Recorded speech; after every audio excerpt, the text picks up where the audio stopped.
and welcome to the FRL coverage of the SimNet SuperSprint Sunday. It's season 19, round 5 at Kyalami.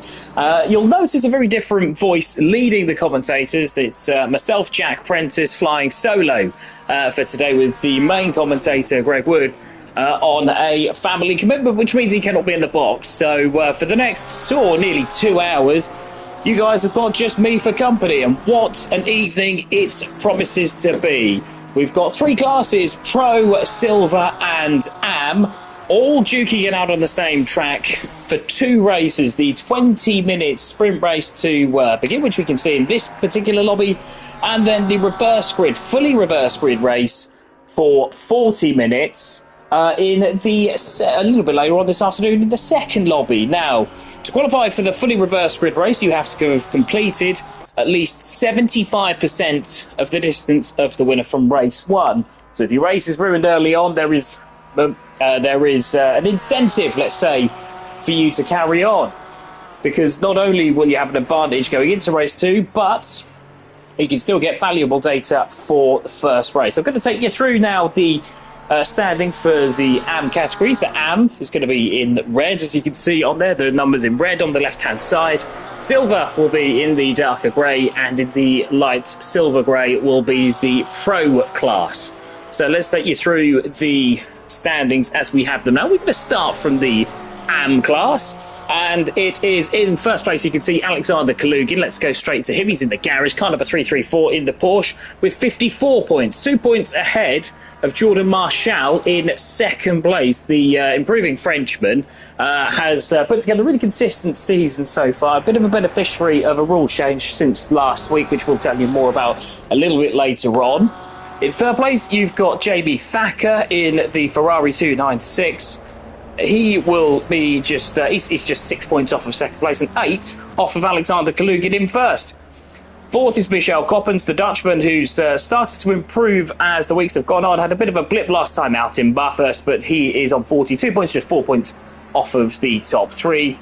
He's just ahead of Danny Felix in the McLaren Evo, got number 985, who's missed a couple of rounds, but with the drop scores, which again we'll expand upon a little bit later on, is still in it. He's 1 point behind Michel Coppens.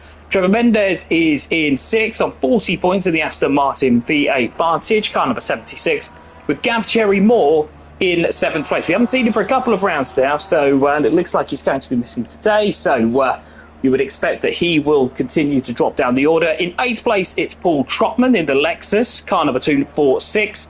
It's been consistent this season, even if he's had a little bit of bad luck in the second races often. He's just ahead of Daniel Duda, who on 37 points is level with Paul Trotman, but has had a disqualified or did not start penalty to be added to his particular position, which is why he's down there. David Fass is in 10th in car number 187, the McLaren 720 SGT3 Evo. He's also on 34 points, also with a DNS penalty from the championship. Darren Mark Davies is in 11th place, the commentary OG in the car 27 in the Ford Mustang GT3. He's just ahead of Dale Kelleher, who's been a magnet for bad luck this season in the 89 Ferrari on 28 points. 13th and second last is Piotr Spazniak, the Ferrari, who has had a difficult start to the season, difficult start to his FRL campaign, it must be said. Missed out last week on 28 points. He does not look like he's returned today, with Marnix Herc, the Dutchman, in the BMW M4 in car number 11, rounding out the rear on minus 30 points. Would expect him to get off the starting grid today, as he has turned up and he does look relatively quick.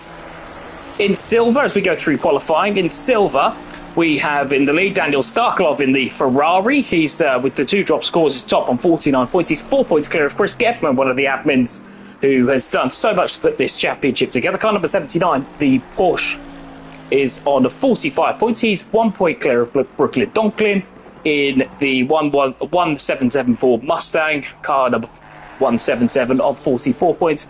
He himself is a point clear of Lee Colpitts in the 94 BMW M4 GT3 on 43 points, level with Renard Serfontein, one of the home drivers for the Kyalami round that we're at now. Renard Serpentine in the 215 Ferrari is just 2 points clear of Nikita Chetmazov, the Serbian, who has missed the last couple of races on 41 points. Alexei Yablonsky is 7th in the McLaren, 78. Showed a lot more pace than that, but has often been in the wrong place at the wrong time, coming up to 39.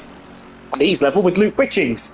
Car 104, the McLaren 720 SGT3 Evo on 39 points. Michel van der Waal in the 71 McLaren 720 SGT3 is currently in 9th. He's a point behind Luke Richings, with Marco Lido in the Ferrari car number 68 in 10th on 37 points. They're 5 points clear of Marco Limbrush-Tully in 11th in the 2 Porsche 922, with Johnny Sharp in 12th, having missed a couple of rounds. Car number 69. Serafino Gabino is in 13th on car number 19, and he is just ahead of Maximilian Borneveg. We'll quickly run you through the pros as we follow Jordan Marshall on his lap. He's just starting his lap now as he goes into turn number 4-5 at Barbecue through the first complex. So we've got in pro, it's Jared Vermeulen who's currently leading. He's on 52 points, car number 1, Ferrari 296. It's an ominous number, isn't it, for the rest of the field? He's 2 points clear of Fabio Travaglioli, also in a Ferrari 296 on 50 points, and they are a point further clear of Adam Sharp in the McLaren, car number 37. Bit of an outlier here today, as he appears to be the one car that can crack the Ferrari stronghold, car number 37 on 49 points. They're 4 points clear of Jay Wazza, the Irishman in the Bentley as ever, who has had a bit of bad luck last week, but that should hopefully be ironed out by the dropped scores. Gordon Brown is 5th in his debut, or certainly his return for a long, long time in the pro class. Car number 134 in the Lamborghini Huracan. He is on 41 points, so 4 points behind Wazza. Francois de Bont in the BMW car 999 in the BMW M4 GT3. He's currently 6th on 39 points. He's 2 points clear of Morgan Grace in the 14 Porsche 992, with Andrew Eden in car 884, currently leading the Aston Martin charge in 8th place. They're just ahead of Futa Hymans, who has had a difficult season, quick but not always consistent in the Ferrari car 717. Jordan Marshall crosses the line to go 2nd place after Jared Vermeulen, set to 1 minute 40.7. You would expect that that will be one of the times to beat from the home South African hero. Mark Davies and Daniel Kazakevich have also set a time, as we will return back to the championship standards very shortly. Now, as we can see, who else could we see crossing the line? I think we've got Chris Gebman, who has spun, but he was on an outlap, so he will be fine. It's a one-shot qualifying session here today, which means that as soon as you cross the line to start your flying lap, you're committed, you're in, you're stuck. As we follow now, this is Renard Serpentine, I think, going through the final corner, and he's currently 21st in Ferrari with his one shot, and he remains 21st because he's just setting in a lap. Okay, so we're going to follow this a little bit later on. Walter Hymans is currently 9th, car 717 in the Ferrari, with Bakla Pospisil in 10th. The Czech driver in a Porsche for this season on 34 points. They head Daniel Crossman in 11th. Mr. Overtaker in 12th in car 77, the Ford Mustang, with Paul Vigler, quick but having had a few issues this season, in 13th, and Amasio D'Amica, and the returning Luke Prentice, who's returned as a pro, having earlier had a few issues in the season.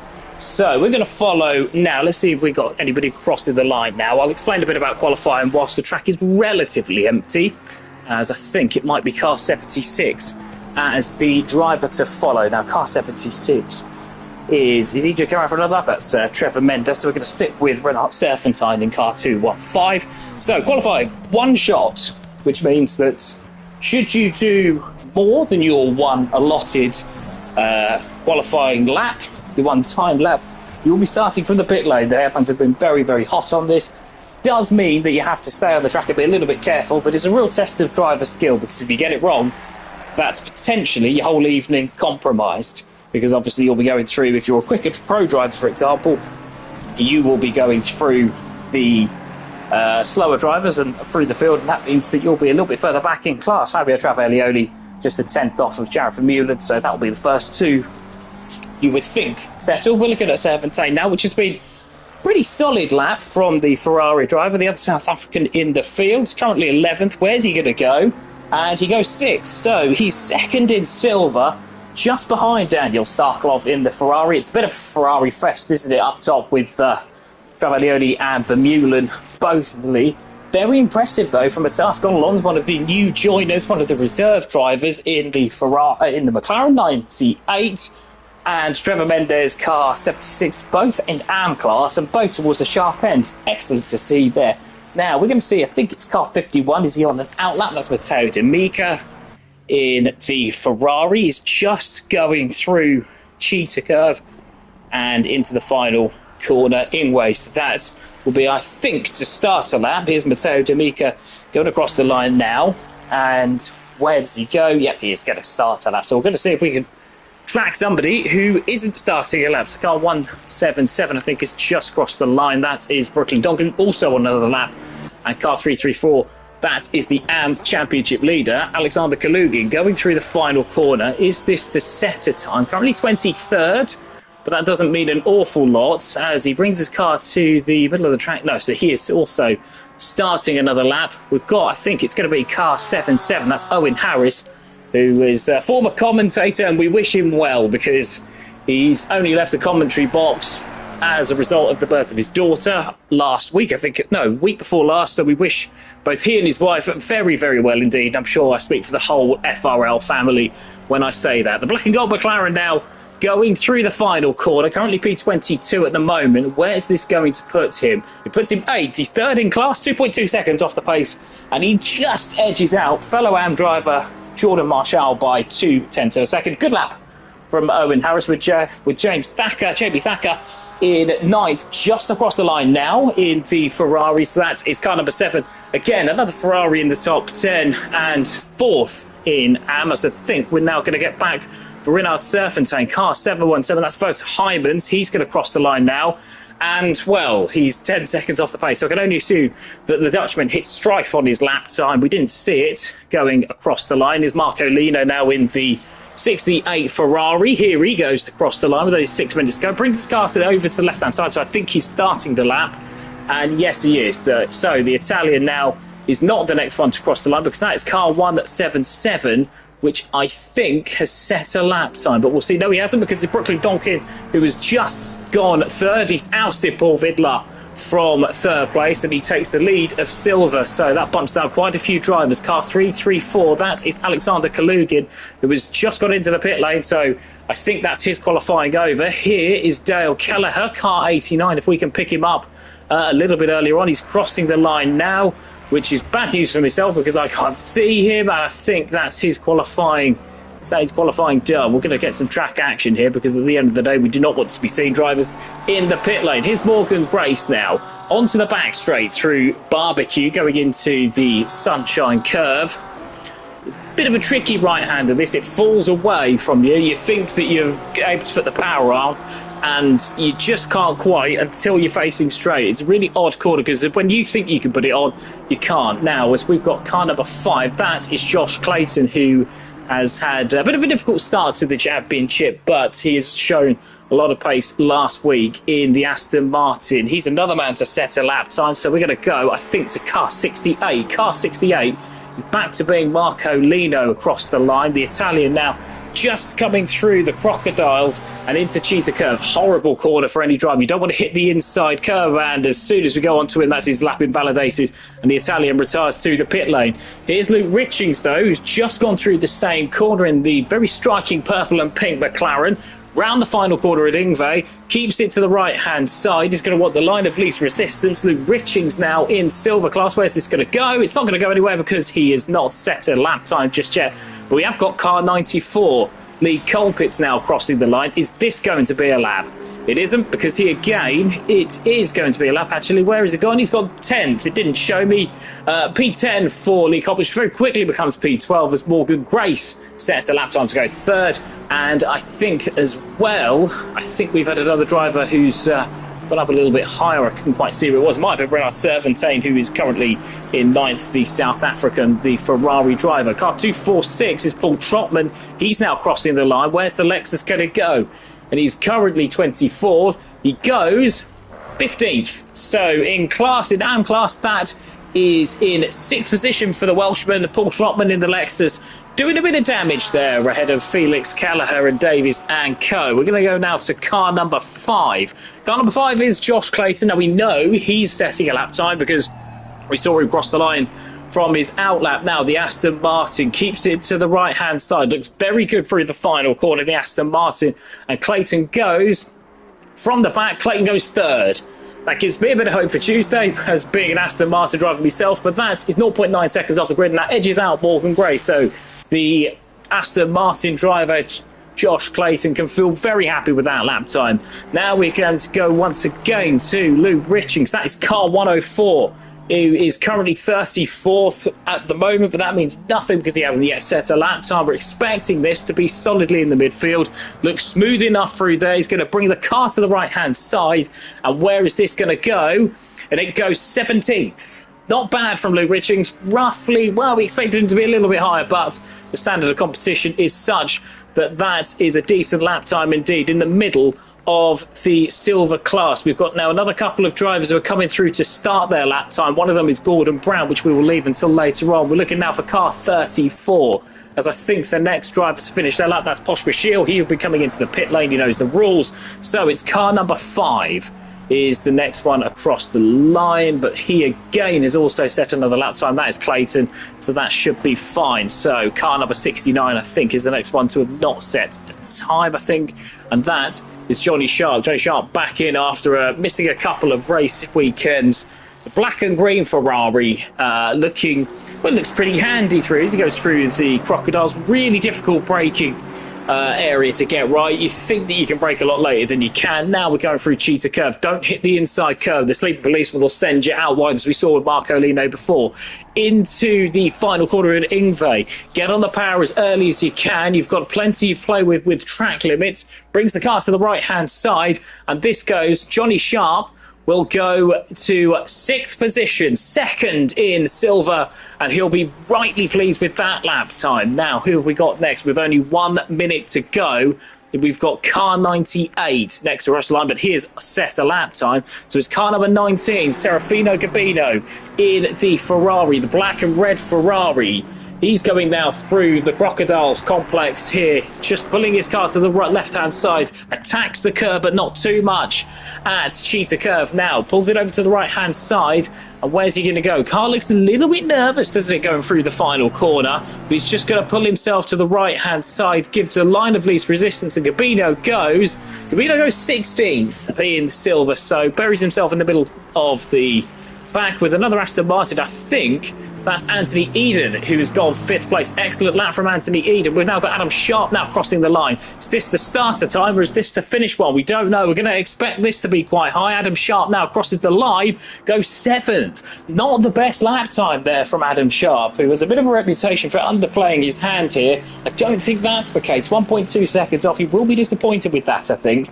He's a quicker driver than that.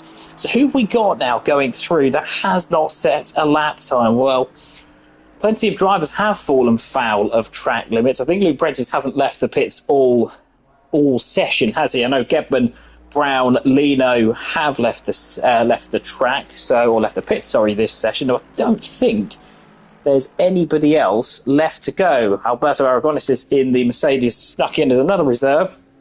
Very, very quick on Thursday nights, the Spaniard there, so we expect him to be coming through the field along with D'Amica and Prentice. But yeah, plenty of drivers who have not yet set a lap time. So I think with all of those numbers not corresponding, car 98, 99 and 76 are not down there.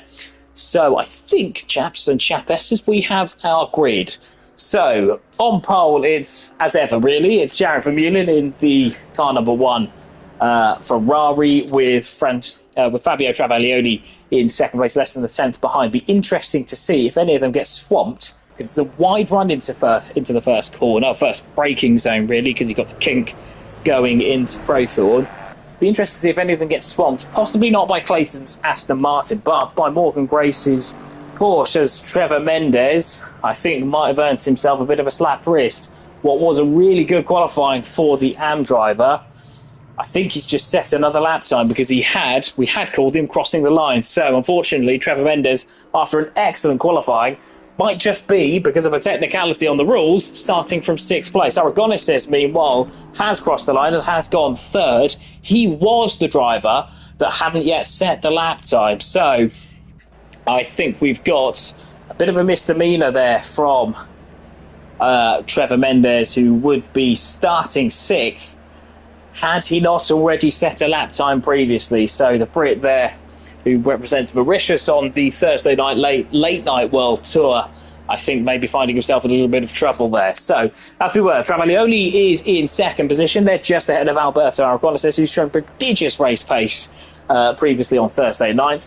It's Josh Layton in 4th, 0.9 seconds off of the pace, although that feels like a big gap. It's not, because the Aston Martin has been hamstrung here compared to the Ferrari. Morgan Grace starts in 5th position ahead of what I think will be Andrew Eden's Aston Martin. Excellent job from Andrew Eden. We haven't always seen that pace from him, but consistency the key for the Brit this season. 7th will be Brooklyn Donkin ahead of Adam Sharp. It won't show that until they all settle in, but for the start of the race, as we have ACC doing ACC things in terms of getting us set and ready to go, I'm just going to take a look now at the starting grid, I think, or no, the announcements, just to see if my hunch is right. We're going to take a look in the Discord now, and let's see what is going on if the phone ever does get there. So we're going to go for Discord,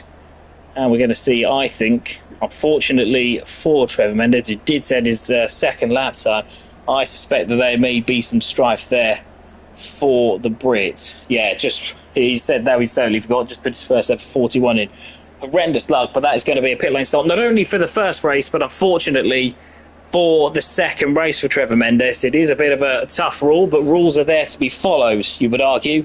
And unfortunately, it's also the case for Matthias Godelons in 12, who had set earlier a very good lap time. So there's going to be 2 drivers in the top 12 who miss out on their starting berths because of that regulation, as both drivers have been reprimanded in a friendly way, it must be said, by our admins, stewards and the rule makers against the rule breakers. So we're going to go through from Adam Sharp, who will be starting 9th as it shows, but will be, I think, lining up in 8th when this all goes through. So 3 minutes, and look at that, some moderate rain is coming. So I think I don't think that'll be enough to affect the drivers for this race, but it might be something for them to think about for the second race, you know, if that comes along, because whilst, okay, that'll be in a different session, that'll be in a different lobby, it does show that there is a possibility for that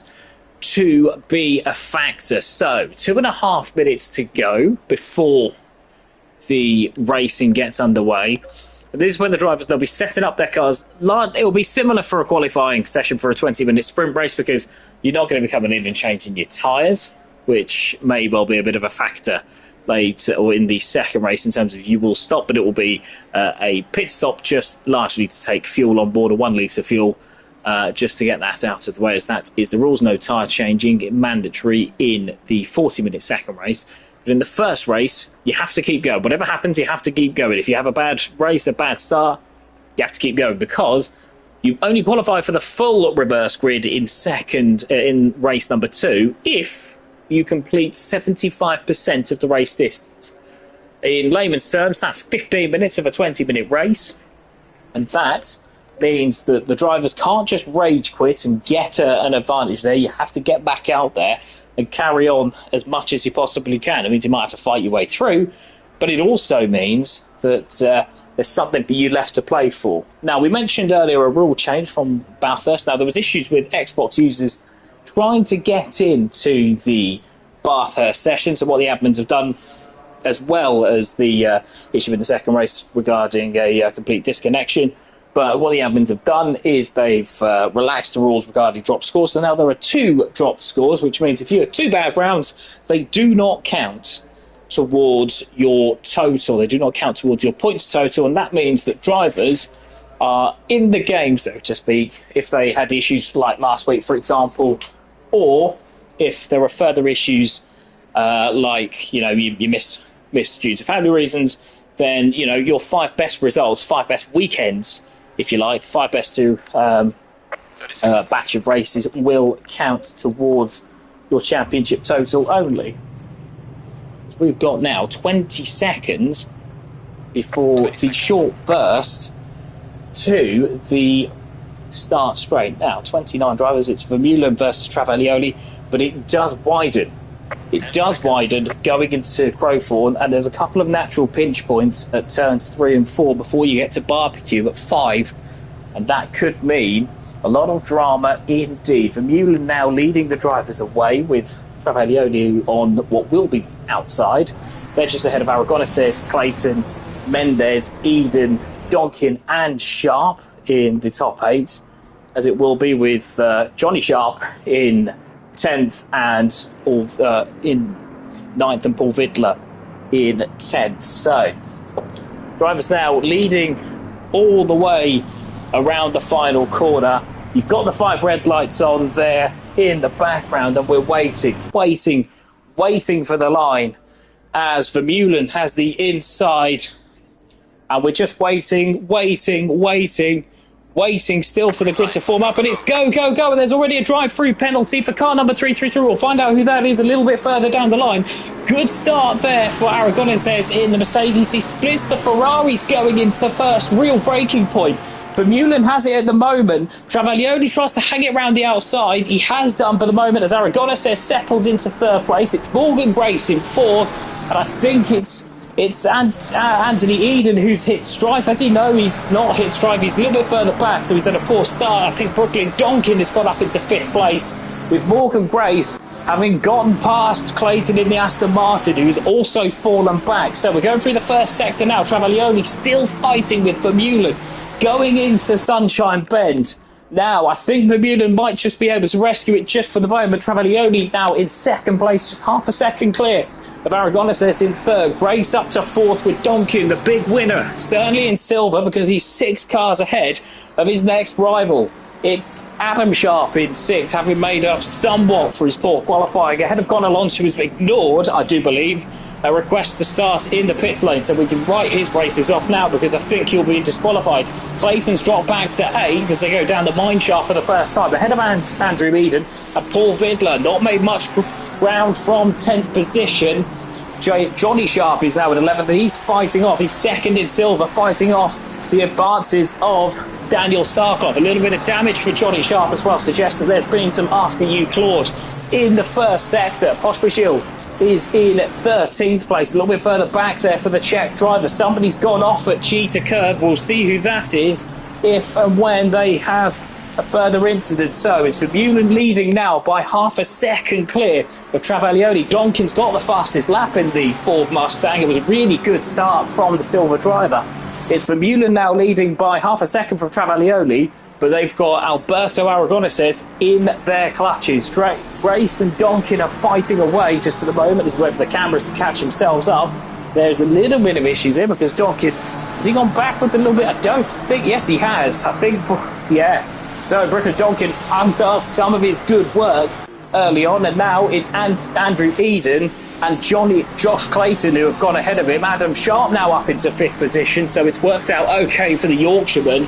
Gonalons, I think, might have been involved because Gonalons, who will probably be disqualified, has dropped back to 10th position. He's just behind Paul Vidler. Paul Vidler now, is he? Yeah, he's just holding off at the moment. I think he'll be fine. The car number 10, who is he's got a bit of a gap to catch up, but I don't think that's a bad thing on lap number 2. So we're going to go through the field a little bit more. Leading the AM class, if we disregard Gonalons, is Jamie Thacker. Jamie Thacker in 15th, but he's holding off new dad Owen Harris in 16th, and they're just now fighting with, I think, Serafino Gabino in silver, fighting his way back through. Otherwise, it is AMS in 15th, 17th and 18th. That's likely to be the lead 3 for the upcoming race. So with Gonalons having gone, as they go side by side, that's Gabino now trying to take on Thacker. You don't want to go through the cheetah curves like that, and I think centre wins out as there's a car off in the background. I think that's Luke Richings. I think he's caught himself back up, but he's definitely lost time. Not a good start for the admin, with Kazakevich going down the inside. Daniel Kazakevich going down the inside and not making the move stick. Got Dale Kelleher in there as well in 22nd position. We've also got now a couple of drivers who've come to the pits. There's Herc and Hymans, who Hyman's unfortunately a bit of a magnet for trouble at this moment in time. Chris Getman is another man to have hit strife. He's back out in the race, having sustained damage earlier on. We've got Luke Prentice a little bit further back, has not made the progress that he would have hoped to have made coming through the field. He's only 31st now in the Lamborghini, in the black, green and red Lamborghini. We're going to go back to the front now because Travaglioli will not leave the home driver Vermeulen alone. Vermeulen now 2 laps in, only half a second clear. You can see these two starting to edge away from Aragoneses, but in particular Morgan Grace. Grace in the Porsche proving a bit of an obstacle for Adam Sharp here. Sharp's going to have to use a lot of craft going down the mine shaft here. Might be able to nail him on the brakes. The Porsche struggles a bit in low fuel conditions. Might be able to nail him on the brakes going into Crocodiles. Has a little look, does Adam Sharp. Not quite through, although you can see he's gaining. Can he get any traction through the second part of the Crocodiles? Won't be able to pass him into Cheetah Curve here. You want to stay as far away from the curve as possible. And Sharp now follows fourth position at the moment. Going to look to see, you can't really get much traction on the Porsche down the straight, but it's a long enough straight that the Porsche might just max out. So we'll see now as I think that's Grace flashing his lights just a little bit. 2.5 seconds off the back of Aragoneses. He'll certainly be looking rearwards rather than forward. We're going to go back to the lead duo just for the moment. I promise you we are, even if ACC doesn't want to, because Travaglioli looks a lot closer, doesn't he? Even 7/10 of a second back. The Italian trying to get the job done on the South African. 1/4 of a second it is now as they go through the fast sweeping right-hander to end the first sector. Can't really do an awful lot into Sunshine Bend, the left-hander. Bit too awkward there to pass, although he is all over the South African in the Ferrari, Travaglioli, and I think Vermeulen is currently can't wait for a little bit of respite. 0.2 seconds it is. It's going to be a bit bigger. Can he launch it maybe into Neukoop, the left-hander at the top of the hill? Don't think he can. His run out of the S's wasn't good enough now. Two types of line really through there from the two Ferraris. That is Vermeulen going slightly wider, Travaglioli trying to take a tighter line. They're getting away from Aragoneses, so it's going to be between these two, you would think. Travaglioli, no funny business down the inside there, and I think it's another lap, so we'll follow this a little bit further round because you've got Cheetah Curve, which can catch out the unwary. Doesn't catch those two out though as they go into the final corner. Now prioritising exit is going to be the way for Travaglioli to try and get past. He's 0.3 seconds behind at the moment, crosses the line, and that is 4/10 of a second. I don't think he'll make it. The toe's not going to be quite big enough, but it's going to be all about trying to prioritise that exit, trying to get a couple of miles an hour off the exit. Because at the moment, Vermeulen's not being made to defend too much. Doesn't look the most comfortable, but Jared Vermeulen not being made to defend too much here by Travaglioli. He's more of an uncomfortable presence rather than, at the moment, immediate danger. Now, Aragoneses drops 1.9 seconds back. We've lost Adam Sharp somewhere. I think he's had a bit of strife trying to pass Morgan Grace because Brooklyn Donkin back up into 5th position in the Ford Mustang, with Sharp now having attention from Josh Clayton. A little bit of damage on the Aston Martin there suggests that he's been in combat with other drivers. Andrew Eason now still in 8th position, solid from the two Aston Martins, with Gonalons in 9th. I think he'll be we can discount him because he's not taken to the pits as he was told to do. He's got, though, Johnny Sharp and Paul Vidler. Paul Vidler not going as further forward as I expected. The Englishman's very quick, usually, even if he does tend to have a couple of oops moments in the races. He's certainly got the talent to be a bit higher up than P11.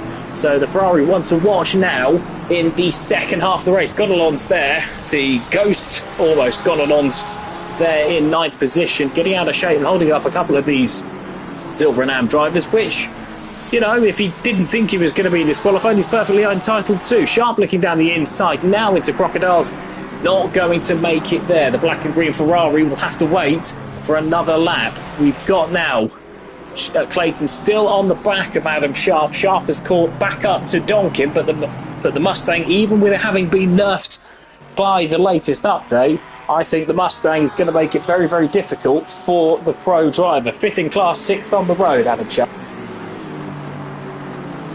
As we can see, as soon as I said about Paul Vidler being in 11th place, he's up to 10th. Although it's only Sharp that he's passed, so Johnny Sharp in the 69 Ferrari has relinquished. And as soon as we go on there, he's out of shape. Vidler now has to make sure he rejoins right, and he does rejoin well. And not only does he lose places on track, but he's lost a place there to Václav Pospisil. Pospisil in class now has gained another position, so he'll be 12th, with Vidler dropping to 13th from 10th. But that's equally, or that's more crucial, because he's now 10th in class with Pospisil 9th in class. That could be quite key for Vidler's race, because Pospisil in that Porsche with the traction, difficult man to pass. So an excellent race driver is Václav Pospisil, even if his pace hasn't shown this season.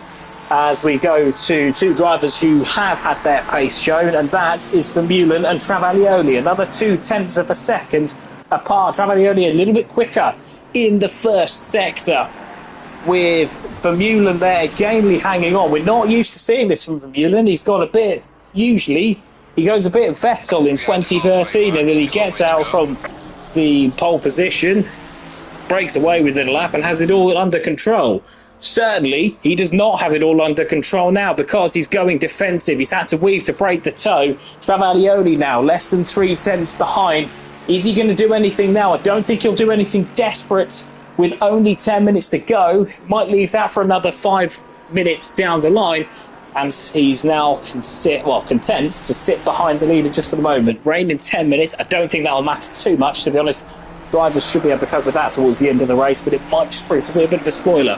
Aragonés is in 3rd position in what is a return, I think, to the championship for the Spaniard in the Mercedes. 2.5 seconds off the pace. I think that he'll be well pleased with that, with Morgan Grace in 4th position in that Porsche. He's now got a bit of a buffer back to Donkin, who, it's fair to say, does not have a buffer, as he is only 0.3 clear of Adam Sharp, who is 5th in pro. Donkin does run a bit wide, not wide enough to cause any issues for Adam Sharp, with Adam Sharp still having to sit behind. He's got to face both forwards and backwards with Josh Clayton, a man who's decisive, but I wouldn't say he's reckless behind, so he's just got to think about that, Adam Sharp. Sharp now has a look out of the S's up the hill.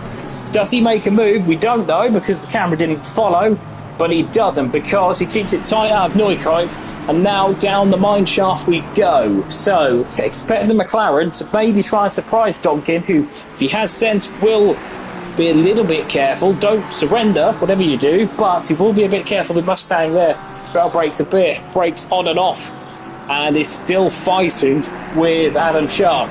Sharp in 6th position there with Clayton in 7th. He's got a bit of a gap back, Clayton, so he'll be fine in terms of any battling behind. Eden's not going to cause him any issues, and there's a little bit of damage for Andrew Eden there. He's got a decent gap as well to Manuel.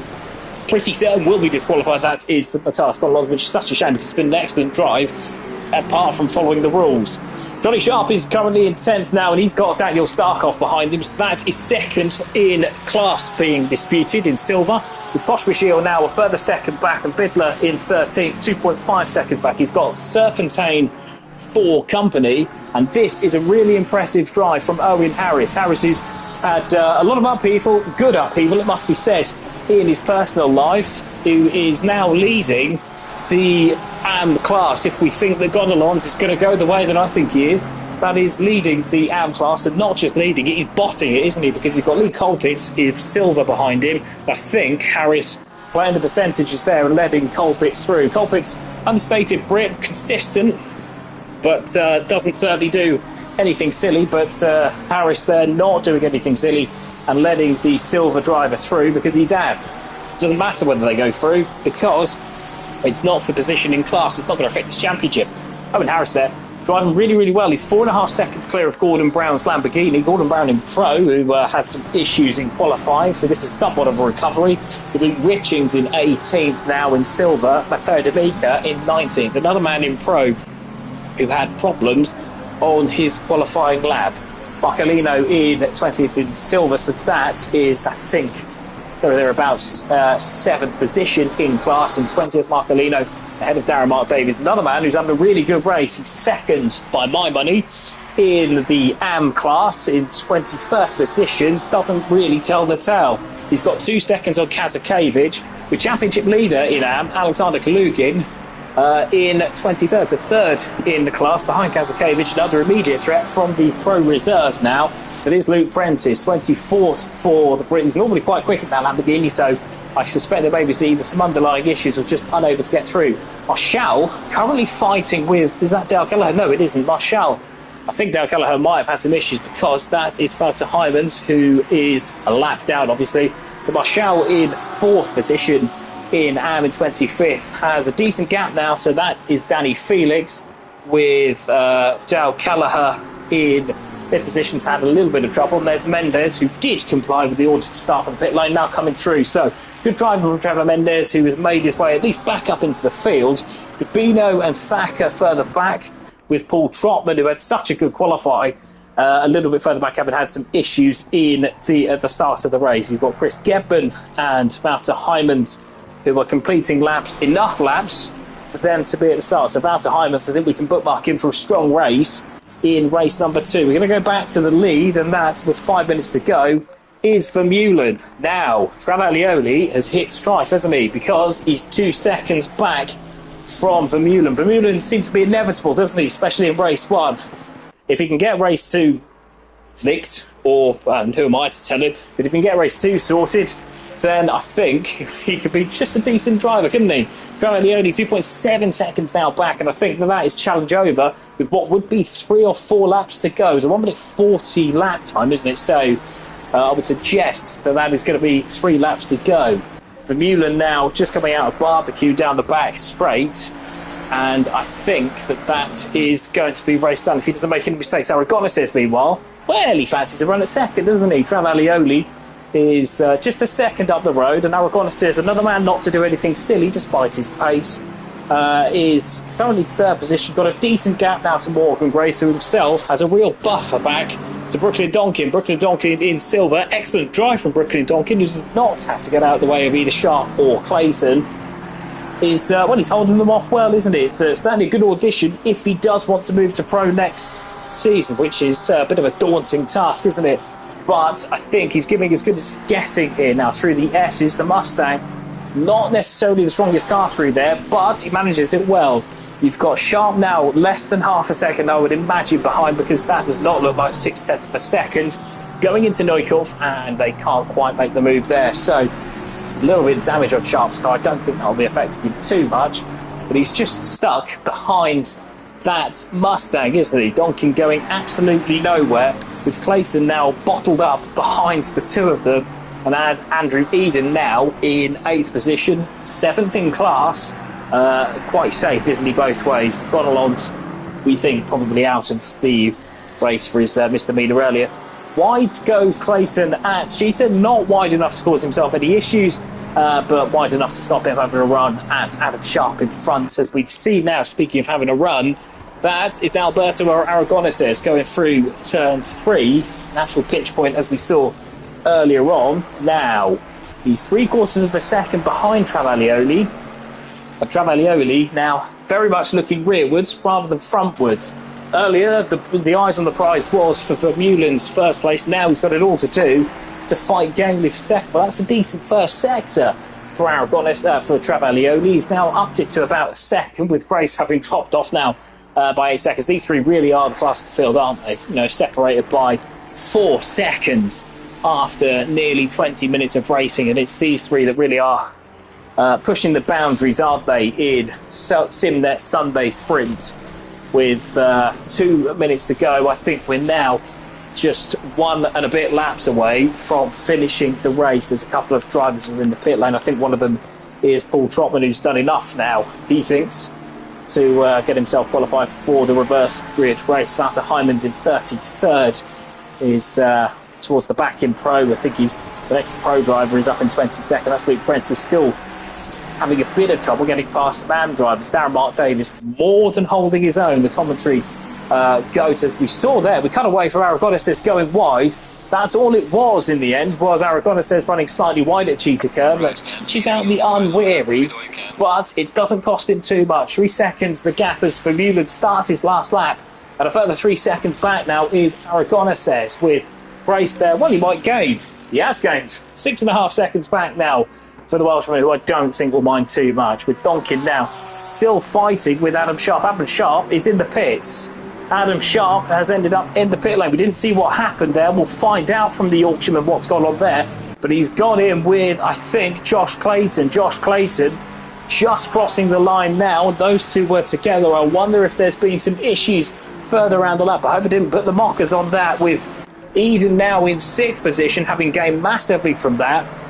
And Jimmy Sharp in 8th place now, or 7th, as it will be. 8th on the road behind Gonalons. He's now got a slight, more of a sense of the lead of the silver class, so I don't think it's going to happen. He's 6 seconds off the back as rain finally arrives. Heavy rain too. It's not going to matter because we're 20 seconds from the end, and it seems like a good time to head to the lead driver making his way down the mine shaft into Crocodiles. Now, heavy on the brakes, doesn't need to anything. He's got 3 seconds on Travaglioni, so got to be careful through the Cheetah Curve. Misses the sleeping policeman on the inside, strokes it round the corner, and nothing silly going into the final corner at Ingve.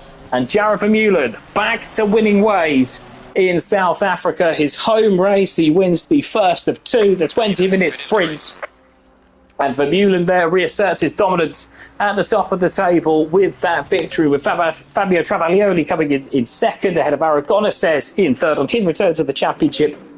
Morgan Grace is going to be fourth, ahead of Brooklyn Donkin, who is going to be fifth, but also wins the silver class race. So, excellent drive from Brooklyn Donkin, the class of the silver field, with Andrew Eden in sixth, ahead of Gonalons, seventh on the road, but I don't think he'll keep that, with Jimmy Sharp in eighth, ahead of Václav Pospisil in ninth, Daniel Starkov third in the silver class, in 10th place in that Ferrari, ahead of Paul Vidler and Josh Clayton.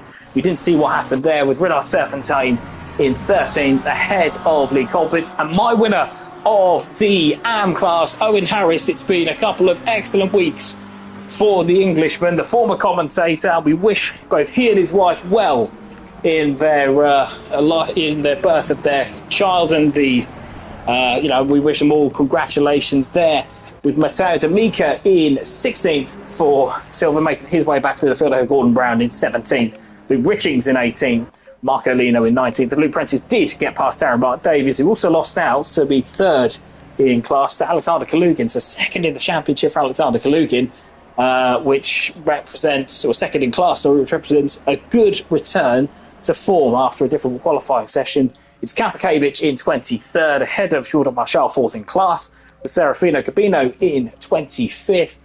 Danny Felix in 26th, ahead of Trevor Mendes, who had to recover from that pit lane start. We wonder where that could have been, because he was so far up in the AM class with either of his laps that he should have been a bit higher up. Jamie Thacker in 28th, who faded from the lead early on in AM class, ahead of Dale Kelleher. Chris Gedman recovers from a poor first lap to finish 30th, so we suspect that he'll be going well in the race. Adam Sharp, the only consolation I can give is that whilst he did not complete all of the laps, he will be starting towards the sharp end without Hyman's after both drivers hit problems. Paul Trotman is 33rd, and then Marvin Hook, who is 9 laps down, will not be starting at the sharp end. So Paul Trotman, I think we can say, is qualified on pole position for that, as the admins now will reset the server. We will leave. No replays at the moment because of the fact that I haven't put together that class, and Greg is normally a much more talented person than I am, so you're just going to have to listen to me whitter on for a little bit longer. So, talking points from that, well, Vermeulen, it's fair to say that Vermeulen and Travaglioni were the class of the field, ahead of Aragones. He brought it home in third position with race there. A game fourth, really. It was an excellent drive from the Welshman, normally one to have in a battle. As I think, we have the session ending now, so I think that they'll be resetting that. A couple of decent drives. I think a standout drive for Brooklyn Donkin in the 177 Ford Mustang. He has won the silver class. He will be starting quite far back. That might be a bit of a blessing if he decides to let some of the quicker pro drivers go through. That might be a little bit of a blessing. With another shout out for Owen Harris, who's in 15th place. Doesn't sound that impressive to begin with, but in the AM class, excellent drive from Owen Harris there, and for a 40-minute race that's coming up, that will stand him a good stead. He'll still be in the mid-pack, so if he's feeling particularly racy, he'll be able to come through the field. We'll take a quick couple of minutes and we'll be back very shortly for the setup of the second race, the 40-minute feature race, if you like, fully reverse grid, and we will see you there very shortly.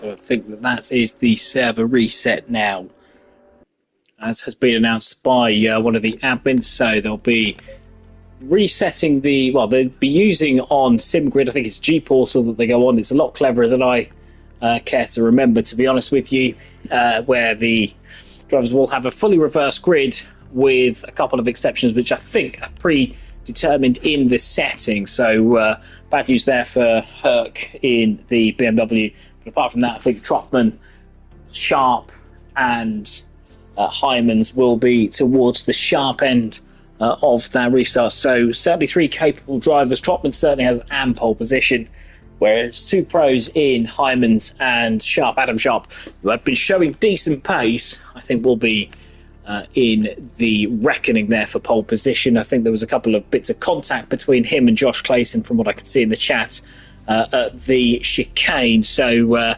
that's the S's, I think it is. So bit of a tough break. That's if you're going to race cars, you're going to crash cars. We'll certainly hear from both of those, no doubt, in the chat as to what's happened there. And yeah, just getting a couple of the tales of the tape for the race. Yeah, Johnny Sharp stuck behind Gonalons, who was indeed supposed to start from the pit lane, so will face a further punishment there. Owen Harris is, well, fairly pleased with his class win as it will be. They're in 15th place, just in the chat, with Dale Kelleher losing out to Danny Felix by going off the circuit, around the back of the circuit there.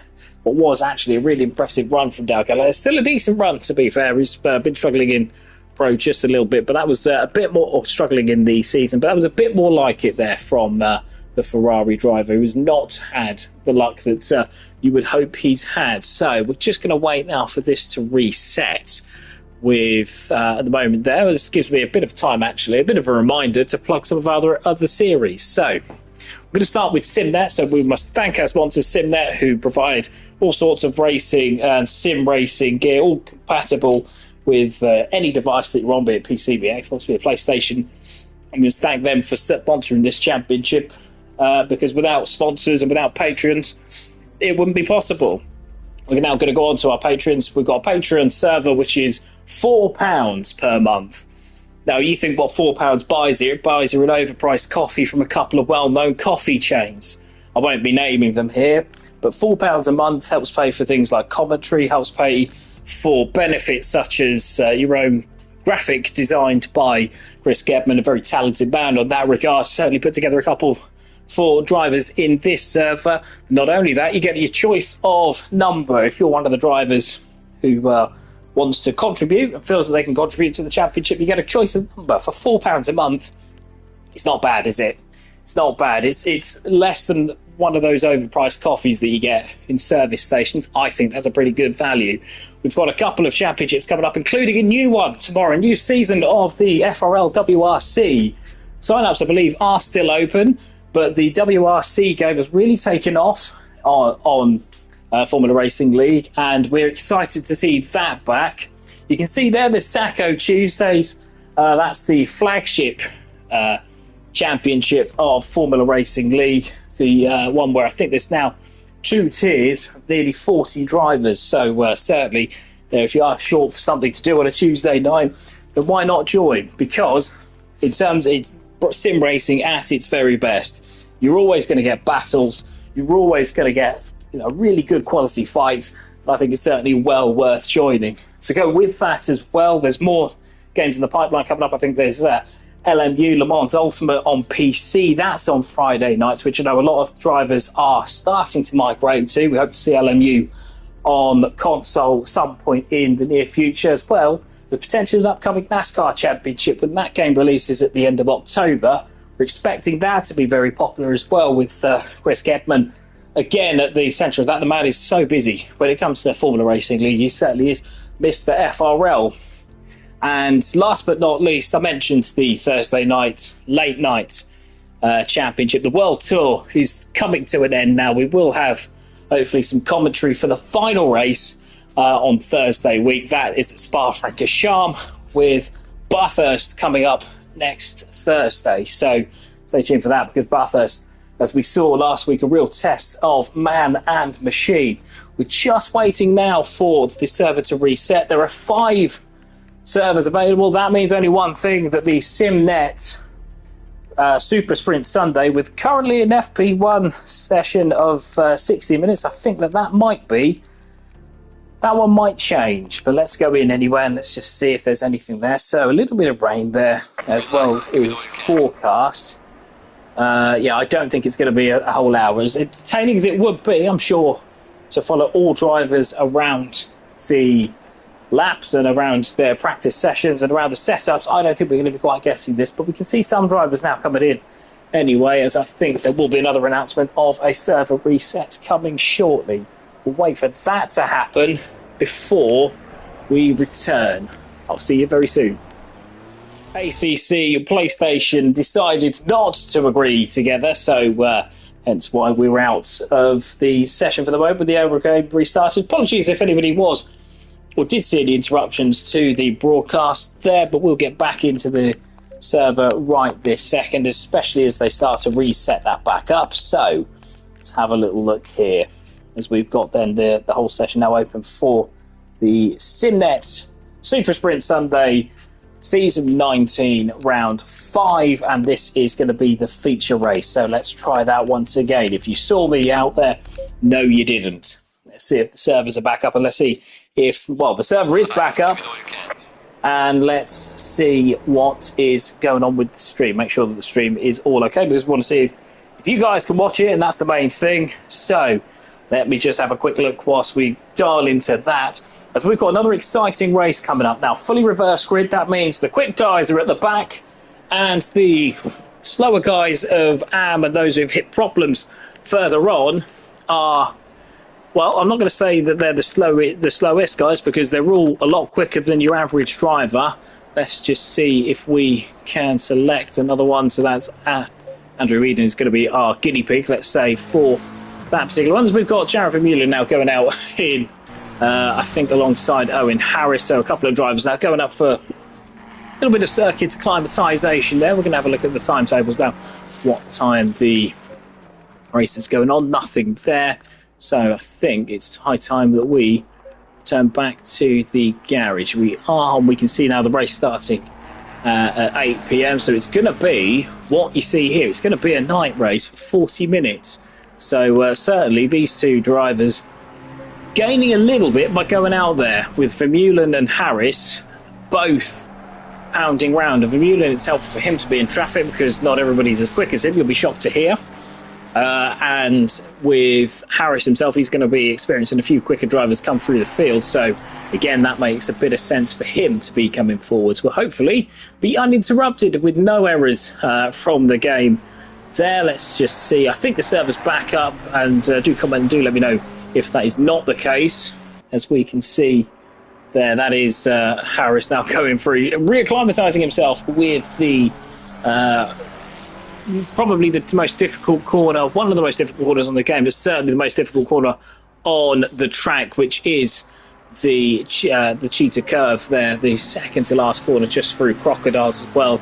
So a couple of other drivers out there as well. Jamie Thacker, who was quick in the AM class, but it didn't really come together for him, did it? We'll wait to see what happened there. I'm sure the forum will be awash with drivers who've said what's happened. We've certainly seen Adam Sharp reporting a collision there, which I'm sure will be picked up by the stewards a little bit further on. Certainly unseen by us, so no further need for us to speculate there. There's Vermeulen now going through the middle sector, going into Sunshine Curve, going into Clubhouse Curve, sorry, through the left-hander, an awkward sort of heel-shaped left-hander, fighting back out onto the S's, going downhill before then immediately straight back uphill, quite steep as well, so your car really does grip up through the right-hander, and then you just drive almost vertically before you get to a part where it levels out, a bit like a tabletop, to be honest with you, going then into Neukoop in the hairpin, double apex hairpin as well. Down the mine shaft we go, and before you have to get on the brakes there as the track widens going into the crocodiles. So with a tight right-hander, a little left-handed kink, before then the cheetah curve, the notorious cheetah curve. Avoid the sleeping policeman on the inside. It's going to be more difficult with the fact now that we are going to be racing at night. We've got 45 seconds to go. Who else has gone out there? Who else can we terrorise for a bit? Luke Richings is going to be the victim here. Now, so for the reverse grid race, it's going to be a battle of strategy, because there'll be certain drivers at the back who might decide to pit early on lap number 1. Get your 1 litre stop out of the way, because reminder, there is no compulsory tyre stop, so you get your 1 litre stop out of the way early. Or if you're towards the sharp end, so say if you're going to be Adam Sharp, or if you're going to be Hyman's at the top end of the race, you might want to extend. Probably going to want to sort of pit maybe as late as you possibly can, or certainly when you think there's going to be no gap, because we have seen instances where drivers who have pitted, drivers at the back who have pitted, have actually caught up with slower round drivers and been held up further down the line. So if you think that you can get away and you don't get caught up in any shenanigans earlier on towards the sharp end, then it might be better for you to go a little bit longer. You won't see so many pit stops unless some drivers are getting held up in mid-pack. You won't see that many pit stops in the middle of the race, so it'll be very much Class A and Class B as we now wait for the session to restart. We can get our teeth into the 40 minutes of mayhem that promises to be race number 2 for round 5 of the FRL Super Sunday Sprint Championship. I'll get there in the end. With as we watch now, Owen Harris again, very impressive the last race, and obviously at Valencia a couple of weekends ago where he won the feature race at a canter. Really managed that race really well, and it's just he and I think Luke Richings out. Luke Prentice has gone out, done what feels like a practice start down into. How's he crashed there? Anyway, never mind. It is as we suspected. It's going to be Paul Trotman on pole position in the Lexus. He shares row number 1 with Wouter Heymans in the Ferrari, car number 717. Adam Sharp and Chris Geffen, an experienced duo, on row number 2 in the McLaren and Porsche, before Dale Kelleher and Jamie Thacker share row 3. Trevor Mendes would be lining up in 7th, but he has to serve another pit stop penalty, so he will be starting from the pit lane. So it's Danny Felix and Serafina Cabino who will share row 4. Jordan Marshall and Daniel Kazakevich will share row number 5 in 9th and 10th, with Darren Mark Davies in 11th ahead of Alexander Kalugin. Luke Prentice, who was the driver that had the drive-through penalty at the start, otherwise what might have been for him, he will begin row number 7 in 13th ahead of Marcolino in 14th. Luke Richings in 16th in 15th, sorry, will start alongside Gordon Brown in 16th and Matteo D'Amica in 17th, ahead of the AM class winner Owen Harris. Lee Colpitts will start in 19th, ahead of Renard Serpentine in 20th, with Paul Vidler beginning row 11 and 21st, ahead of Daniel Starkov, a man who's had a really strong silver season. Václav Pospišil in 23rd shows row number 12 with Jamie Sharp, with Massim Gonalons, who should be starting from the pit lane, is currently showing us 26th. So 25th will be Andrew Eden, ahead of 26th place Brooklyn Dogden. The silver class winner had a really impressive run, didn't he? So 5th place overall, and the silver class win. Morgan Grace will start from 27th once this all shakes out, should all drivers follow the rules, with Alberto Arcola on his return to the championship in 28th. They're going from row 14. Fabio Travaglioli and Jared Vermeulen are the last of those who completed all of their laps. They are 29th and 30th, with Marvin Hook in 33rd, having not completed the right amount of laps to start from the front. So Gonalons and Mendes, by regulation, will be starting from the pit lane. So we will expect to see them drop in 45 seconds time. It's Trotman in the Lexus versus Hyman's in the Ferrari. You would expect that Trotman should have the upper hand in the Lexus off the start, but then from there, the Ferrari, the McLaren and the Porsche behind all look menacing. We've got 30 seconds to go. Doesn't look like there's going to be any of the rain that blighted the end of the race last time out, so it's going to be dry all the way, but it is going to be dark at 8 p.m. That is pretty much nightfall in South Africa at the moment, so certainly going to add another dimension for the drivers going into the first corner. 10 seconds. We've got now Trotman 5 seconds away from leading the field around, and with the best will in the world, that will be fairly new to Paul Trotman, an experienced and safe driver that he is. Very rarely seen on pole position because of the sheer standard that we've got, but that won't phase him at all yet. Trevor Mendes does indeed dip into the pits, and Matthias Gonalons this time dips into the pits, so we should be all to regulation now. It's Trotman and Hymans. Hymans hasn't left the grid, so that's going to be Adam Sharp with potentially free run on Paul Trotman. And that fell to Hymans. How has he not left the grid? Well, that's going to be a bit of a problem. He might be disconnected and disqualified if that carries on. We're going to start from the lead. Paul Trotman now. We're just waiting. Go, go, go, go, go. And there is a couple of drive-through penalties. And oh my goodness me, it's Trotman and it's Sharp. Sharp now pulls off to the race. I think his race is done. That's Hymans has pulled into the pit lane. So it's going to be Chris Gedman who's going to be the leader if he stays out of trouble. Paul Trotman now does lead into the first corner. They've already got a bit of a gap as Dale Kelleher and Jamie Thacker have fought going into the first corner. Wait to see how that shakes out as we get back into the first sector. I think that's Trotman ahead. Trotman with his drive-through penalty still leading ahead of Chris Gedman, with Fata Hymans, Trevor Mendes. They've just got back through now, so Mendes and Hymans having an awful start there as Matthias Gonalons leaves the pits as well. So those three all a bit delayed leaving. Chris Gedman is going to lead when Trotman does come in to serve his drive-through penalty. I think Adam Sharpers will say that he's retired from the race. It's been a pretty poor showing there from the Yorkshireman, all really through no fault of his own, certainly earlier on it would seem. But second race, it's all gone wrong for the man from Leeds there. Chris Gedman now having a look into Neukoop. Can he pass Trotman before he serves that penalty? Yes, he can, because he gets on the inside of Trotman, frightens Trotman off the road going there. And I think Jordan Marshall has made his way up into the lead of the AM class as well, because Jamie Thacker's followed him through. The Frenchman there rising up from a little bit further back there is Chris Gedman now in silver.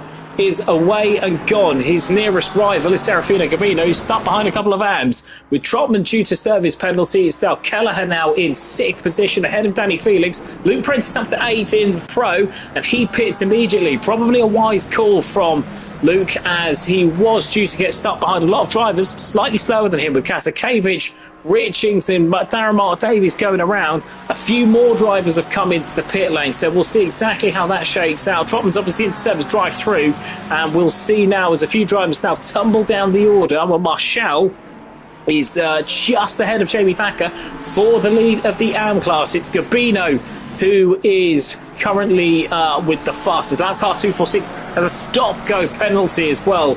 That is Paul Trotman's day done, isn't it? Well, he had the drive-through penalty that he'd served, and a stop-go penalty now for the Welshman. It has all gone wrong in race number 2 for Paul Trotman.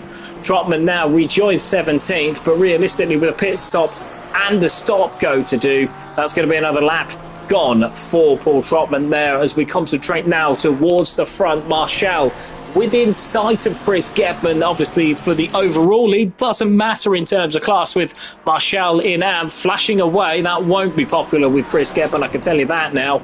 So Marshall tries to see if he can find him off the road. No, he's got to be a bit careful because obviously you do not want to have any accidents anyway, but you certainly don't want to be getting involved too heavily with drivers in a different class. Jimmy Thacker now in third, still ahead of Gabino, with Dale Kelleher proving to be a little bit of a roadblock for Felix Kazakevich and Richings there. Marco Lino now has just come for a couple of AM drivers, Kalugin and Harris. Owen Harris had an excellent start to this race as well, was way back in terms of the AM class and the AM championship in this race anyway. It's already very much on the coattails and should be looking to get quite a good result here to cap off what's been an excellent race. Kazakevich there defending from Richings there. Richings not really a candidate to overtake him. Kazakevich is more after Danny Felix's 5th position, because if he can get through, and Kazakevich does have a look down the inside, but not enough really to frighten Felix off the road. Felix has really matured. Okay, he's still in AM, but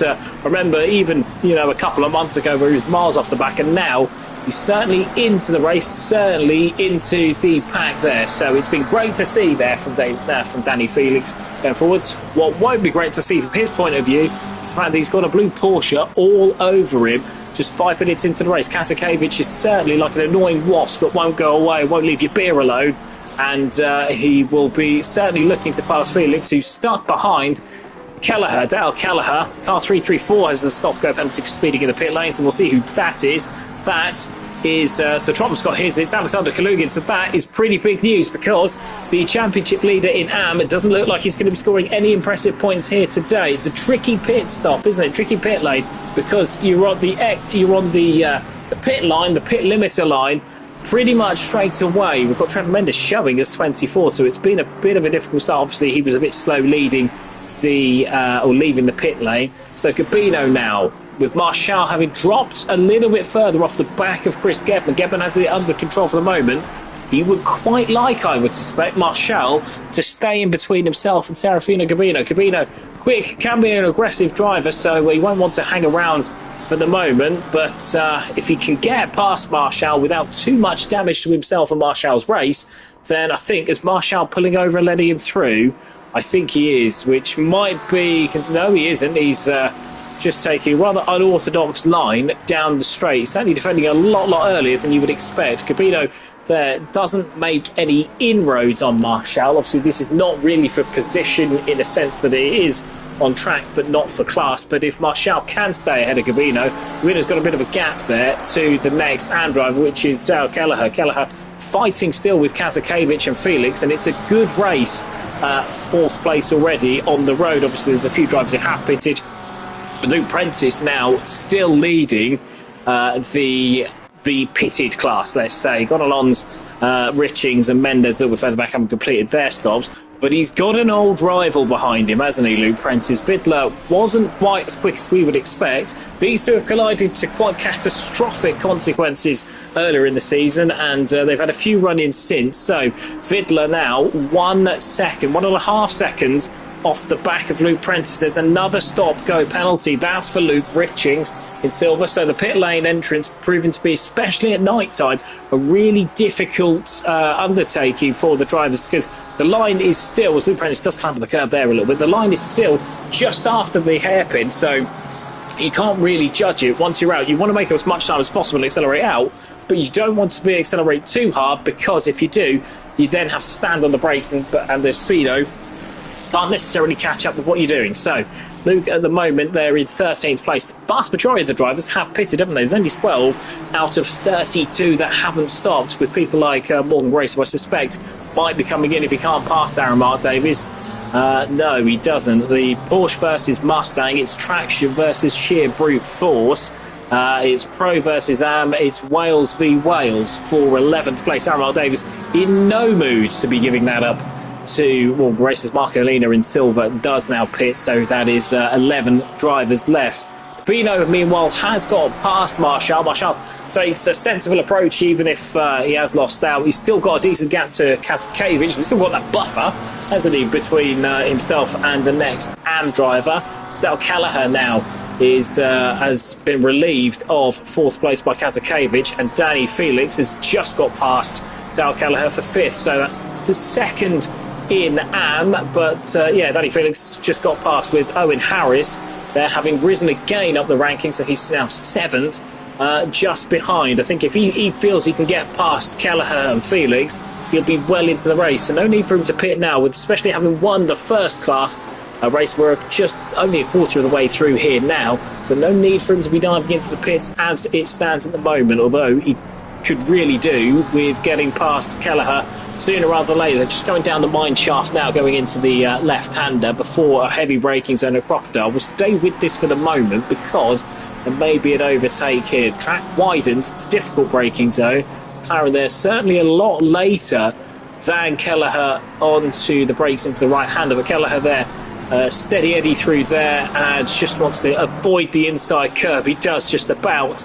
And that's another time where it's been hung on to. Now, Harris, as soon as I said he probably won't pit, he pits. He pits out of traffic. Probably quite understandable, but there we'll just see. We're already into the pit limiter, so you have to really judge it. You have to really throw the anchors out, but make up maximum time. We've got Václav Pospisil in all of this as well, the pro driver that has stayed out in 7th place. Not sure that he'll be necessarily that happy with where he's ended up. As we can see now, Luke Prentice is leading Paul Vidler by not an awful lot of time. It's 8 tenths of a second. It was 2 tenths, which is just that Vidler's had a swing and a miss at his old foe, Luke Prentice. We'll stay with this for the moment because the man in the stable of Jared Vermeulen in the Ferrari has possibly some unfinished business with Prentice, which we'll stay with now. Travaglioli and Aragoneses also in close attendance, with Jared Vermeulen in 14th with the fastest lap.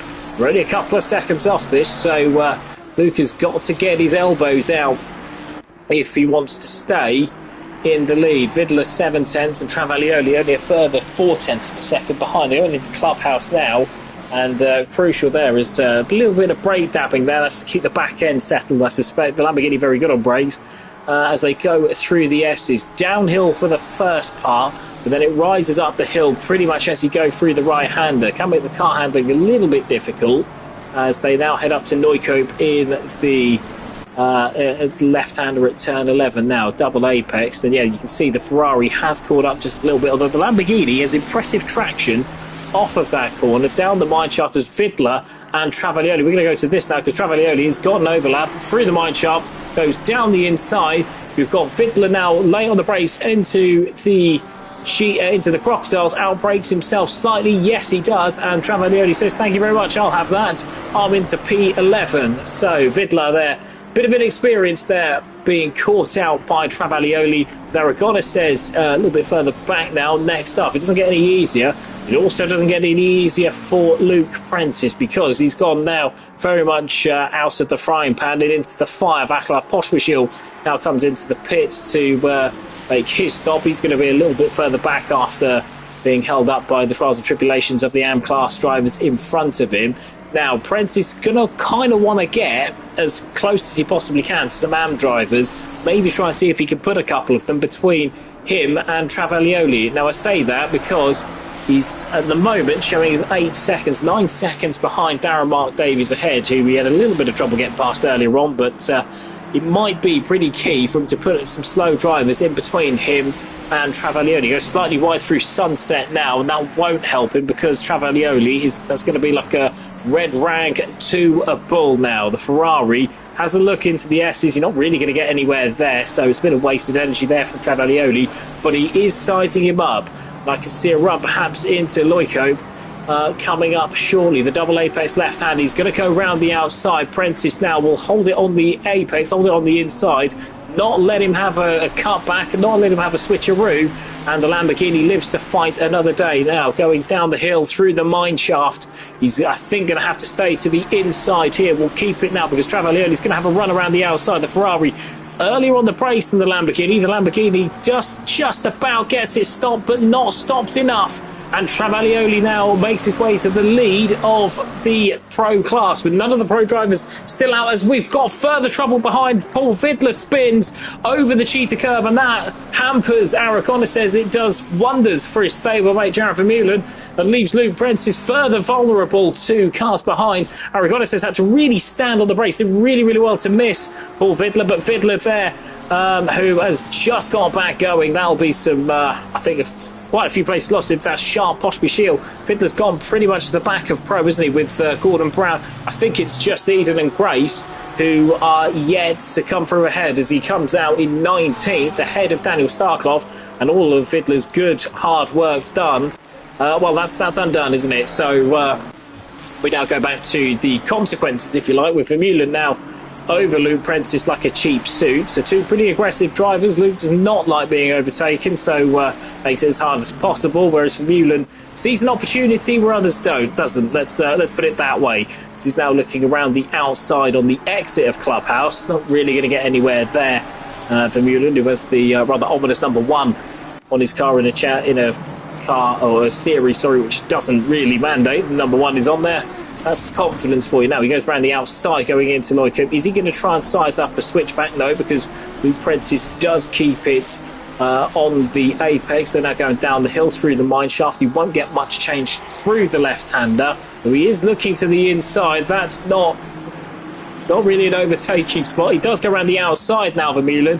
Is he going to be able to hang it on there? I think Luke has let him go, because it's not the hardest he's ever fought. He's still on the inside through the cheetah curves, but you don't really want to be going side by side through there with the death curve on the inside, and Vermeulen makes that move stick. So he was first in race number 1. He's now second behind Travaglioli, who he led home earlier. So is it going to be even Stevens for the championship so far? We've still got 8 drivers ahead who haven't stopped, with Travaglioli now 5.5 seconds behind Darren Mark Davis, and obviously Vermeulen having battled a little bit further back, or from a little bit further back, 2.5 seconds back. We'll see how that goes, as Kelleher and Hook are fighting away with Darren Mark Davis a little bit further back. I think that's a lapsed car in between them, because there was going to start call saying it was Danny Felix, but Felix has gotten 3.5 seconds up the road from this. Now 2 seconds behind Kazakevich, who's third in silver for the moment, although Renard Serfontaine is leading the pit group, let's say. Renard Serfontaine and Sharp in the 69 Ferrari, currently leading that, with Marcolino a little bit further back. So that's something to keep an eye on.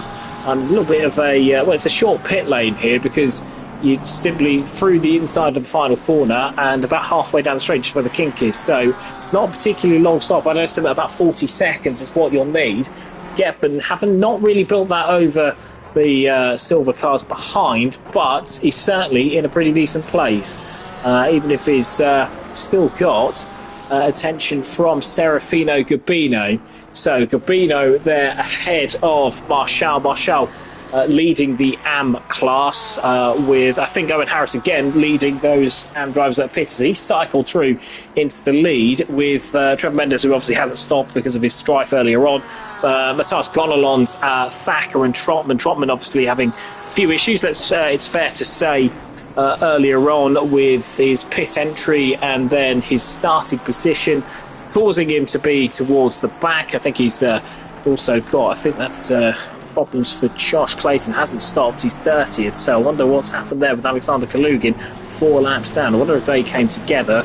Lee Colpitts is 2 laps down in all of this, and they're fighting. Are they fighting with Kalugin? I think, well, that's not really going to help, because Kalugin's a little bit further back, so I think that's just those getting out of each other's way. That's Starklov in the background, so that would tell me that they're not fighting. Someone who is fighting is Václav Pospisil. He's got Sharp just ahead of him in the silver class Ferrari. Obviously Adam Sharp, the namesake of Ferrari in front, has retired after starting issues earlier on. Pospisil 4/10 of a second behind, with Aragonés now the latest to have a go the rather beleaguered Lamborghini Luke Prentice, who's had battle after battle. No shame in it, really, because he's lost out to Travaglioli and Vermeulen, who were the two established quickest drivers in the championship. But he's got Aragonés, who showed prodigious pace in his return to FRL a little bit earlier on in the week it was a circuit of the Americas, but certainly just simply drove away from a couple of established race winners. Aragonés there, half a second behind going into the Crocodiles, and Luke, who's been rather bullied, I think, by the quicker drivers. He's going to be happy that once if Aragonés does get past, he'll be all over. As soon as I say that, curse of the commentator, Aragonés hits the inside curb, does really well to keep it out of the wall on the inside, so that'll be a little bit of respite there for Luke Prentice, who I think now has a gap of about 4 or 5 seconds over the Spaniard. So Aragonés has now got that time to catch back up with Renard Serfontein. Yeah, 4 seconds it is. Nearly. Renard Serfontein now getting a sight of 11th place. Well, 3.5 seconds back. I don't think he'll be too fussed about that, with Serfontein very much looking rearwards rather than frontwards. Chris Gebman, meanwhile, still has a 1.8 second lead over Serafino Gabino. Gabino, the Italian in the Ferrari, represents the Vatican City on Thursday nights. He's not really making any inroads on Gebman. Gebman driving a fine race, keeping it very consistent.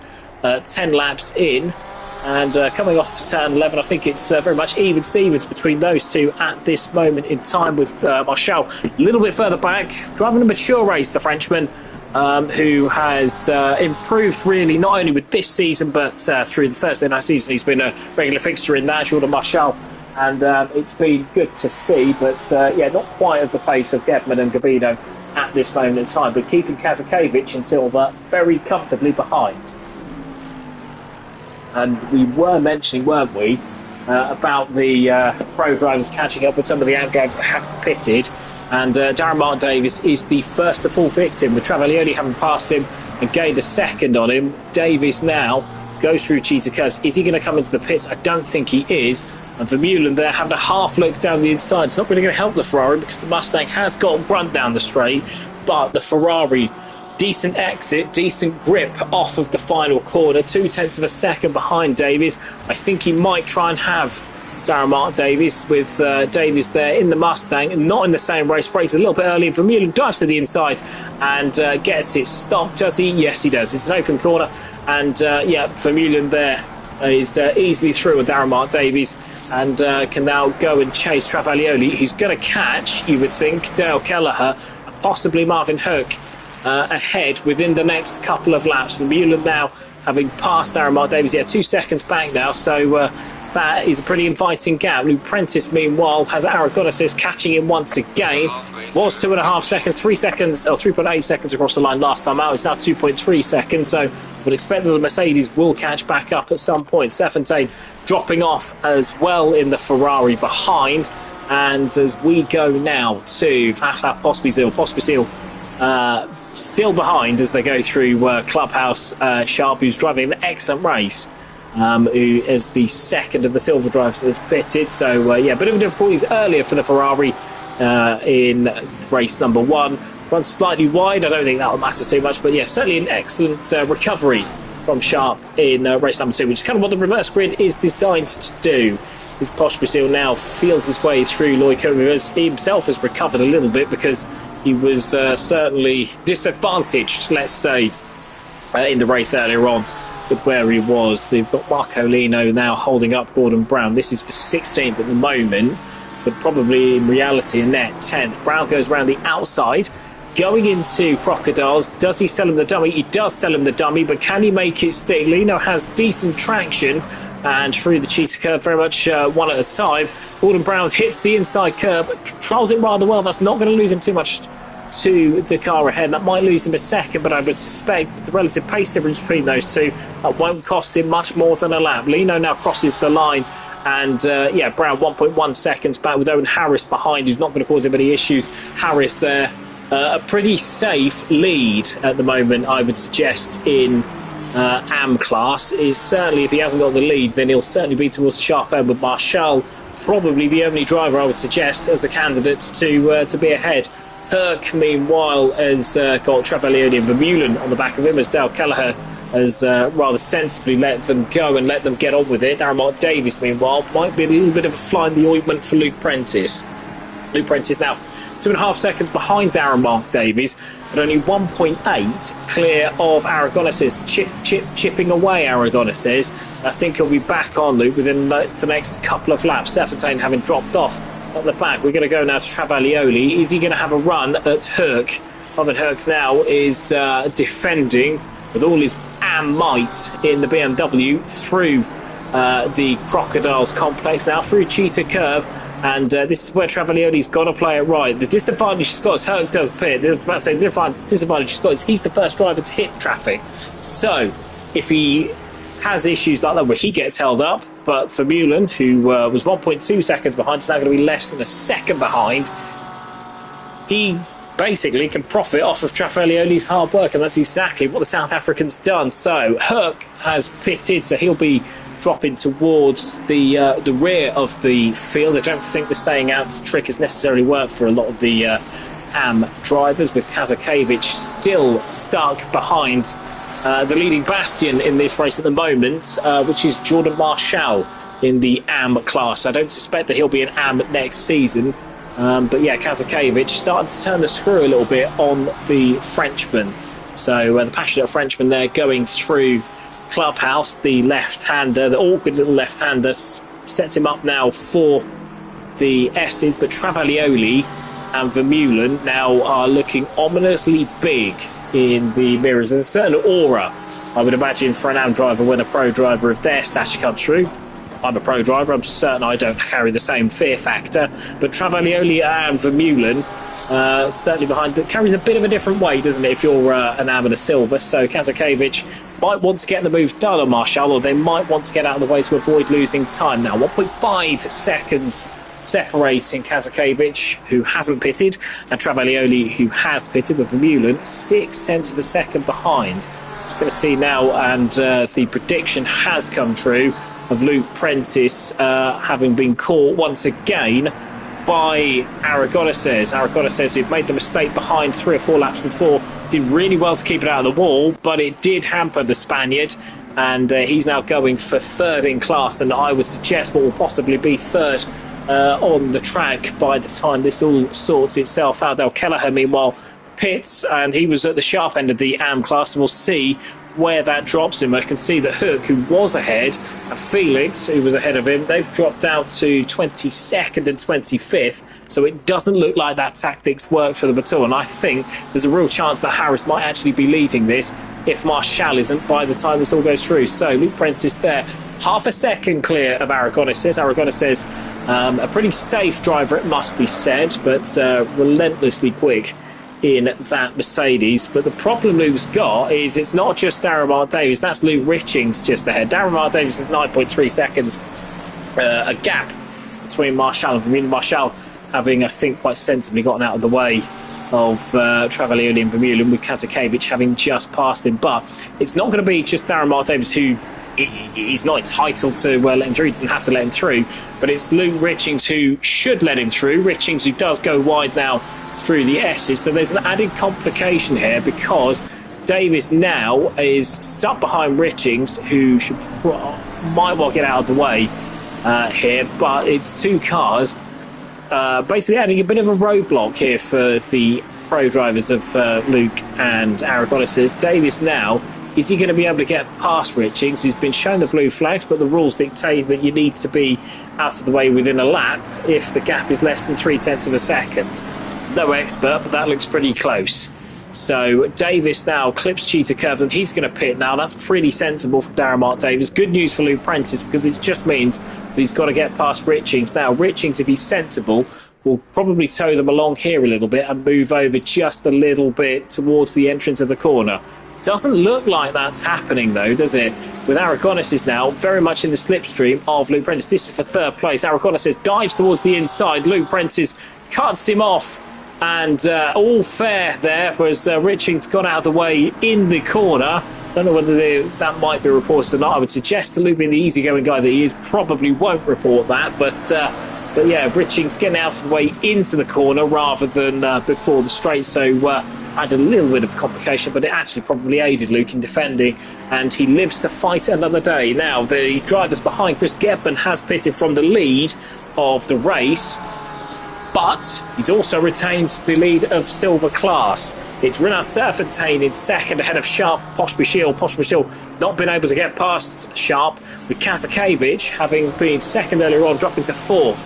Not a bad result for the Russian, it must be said. Kazakevich, who has been not necessarily towards the sharp end of Silver, but in fourth place at the moment, ahead of Marcolino. So that represents progress. Marshall, meanwhile, has just let Gordon Brown through. Gordon Brown in Pro, Marshall in AM. Marshall has emerged as the leader of the AM class, but it's by about 6 seconds by my maths, because Owen Harris has worked his way back up into second place, with Starclough behind him, and Dale Kelleher having had an excellent stop. Trouble-free run to third place at the moment. So Dale, who has not attracted the most amount of luck, it must be said, 17th on the road, but third in class, and with a decent gap, 15-16 seconds to Gonalons. Gonalons might catch him because his pace was not AM pace earlier on, but it's still a good result here for Dale Kelleher in 17th, so we wait to see whether the Brit can carry that on, if he can stay trouble-free. And as I say that is Paul Trotman spinning around. I don't know whether the two are linked, but that certainly looked a bit nasty there. Paul Trotman, who's had an awful race, hasn't he? It's just not gone right, whether it's the stop-go for speeding in the pit lane, whether it was a drive-through for starting position. First place has turned into last place, barring a couple of drivers at the moment. So Paul Trotman there, with Clayton, I think, now having passed him, I think, as that will come through as Clayton crosses the line. Yes, he has. The Trotman now drops to second last, with Kalugin the only other driver to have not stopped. We're going to go back to Aragonesis, still on the back of Luke Prentice, with Richings now having a bit of a watching brief through the S's, but he won't get anything done there, but he can maybe set something up through the right-hander going up to Neukope at the turn 11. Now they go up the hill. Prentice goes to the inside to defend, and should keep it stuck to the apex nice and tightly there. 10 minutes to go for Luke for this, so got a little bit of work to do to hold on to third position. Aragonis says will not make it easy for him. Aragonis says, meanwhile, as we've missed the pass for the lead, Jared Vermeulen has got past Fabio Travaglioni, so order restored from race number one, but we're stuck now with the battle here for Luke for third place, which is helped by Luke Prentice, having had a pretty poor first run with the drive-through at the start, pulling himself up to 21st in the mid-pack, which has probably helped him here. Aragonis says, though, all over him like a cheap suit, the Spaniard. So the Mercedes there has the advantage in the straight, but the Lamborghini excellent on the brakes. It's 4/10 across the line. I don't think the Mercedes is going to be able to pass him here at the moment. In fact, it's pretty much status quo going into the first corner, as Aragonis takes a slightly tighter line. Won't matter too much because you've got another corner immediately upon you, so as long as they're okay for barbecue, I think that will be very much as is at the moment. Aragonis says slightly better run off of barbecue, but not going to get anywhere into Sunset, which is the next corner. The right-hander Luke defends rather easily going into Sunset, but he's got to make sure now that he doesn't make any mistakes going into Clubhouse. Yeah, you see, in fact, he's gone defensive into Clubhouse, the left-hander, which is not a place you'd normally overtake, so we must be rather worried about the pace of Aragonis, which I can't blame him for. He's dropped 14 seconds off the back, so very much a case for Aragonis of concentrating on this battle. He's got about 6 or 7 laps, I would suggest, to make this move, so it's just about where is he going to do it now into turn 11 at Neukope. Again, Luke keeps it tight to the apex there. That's the real strength of the Lamborghini, is he can brake really, really late and keep it stuck to the inside. He's got decent turn in as well, which is going to prove a bit of a problem for the Mercedes, which might have an advantage on traction, but or on speed, sorry, but you're going to have to use a bit of guile to get past Prentice here as they go through the cheetah curbs now. Little dab of the brakes there from Aragonis. We'll go back to the battle for the lead, because that doesn't look like it's over, does it? As half a second separates Vermeulen and Travaglioni. As Aragonis now uses all of the track and a little bit more. That won't help, I don't think. That's probably cost him a little bit of time. Yeah, another 10, so he's half a second back. I don't think we're going to see a pass going into the first corner, as Vermeulen, meanwhile, still has Travaglioli all over him like a rash. So Travaglioli, this is the battle for the lead, as we can see as well. Speaking of the lead, Owen Harris looks like he's going to make it a double in the AM class. He's got past Marshall. Marshall has hit some problems, I think, going in, because he wasn't anywhere close to 15th at the moment. He's hit some problems somewhere around the lap. And now Owen Harris, with Starkloff following in hot pursuit, is leading the AM battle. We've got Vidler coming through, who's a rather quick pro driver, so they'll want to be a little bit careful now, with Kalugin also getting himself involved there. He's a couple of laps down, so I don't see that causing too many problems for Kalugin. He'll get out of the way and carry on. Aragonés says, meanwhile, is he now ahead? No, he's behind still. Luke Prentice with Travaglioli, a similar gap behind Vermeulen. So half a second separates the lead duo, and half a second separates the third place, fourth place duo. With 7 minutes to go, pit window is open for another 6 minutes, but that's irrelevant because every single driver is pitted apart from those who probably a couple of laps down looking at this. So yeah, that doesn't matter at all. Travaglioli, meanwhile, still half a second back. I think it's going to be pretty much nose to tail for the Ferraris. Two insanely quick drivers and two insanely quick cars. A little bit of a difference in pace, it must be said, between Prentice and Aragonés. Aragonés is still all over him, still working really, really hard to get past the belligerent Brit in the Lamborghini, with car number 333 still 0.4 of a second. He's getting good purchase off of that final corner. It's making it really, really difficult for the Mercedes. You're not really going to outbrake a Lamborghini in the Mercedes there. The Lamborghini's supreme on the brakes, so Prentice is going to lead them round 4. You would probably think another lap, because the only place that you can really pass into around here now is probably into the Crocodiles. You might get a really good run up into Neukup at the top of the circuit. So we'll go back to Travaglioli as they go up to Neukup. That's through the S's now. Downhill, then back uphill. Really does mess with the car's balance. Going up the hill now, driving almost vertical till it levels out. As soon as you get to the tabletop, start braking. As Travaglioli now 0.4 of a second behind. They've got plenty of gap between Luke, so you might as well gamble, because 17 seconds is a lot of time to play with if it goes wrong.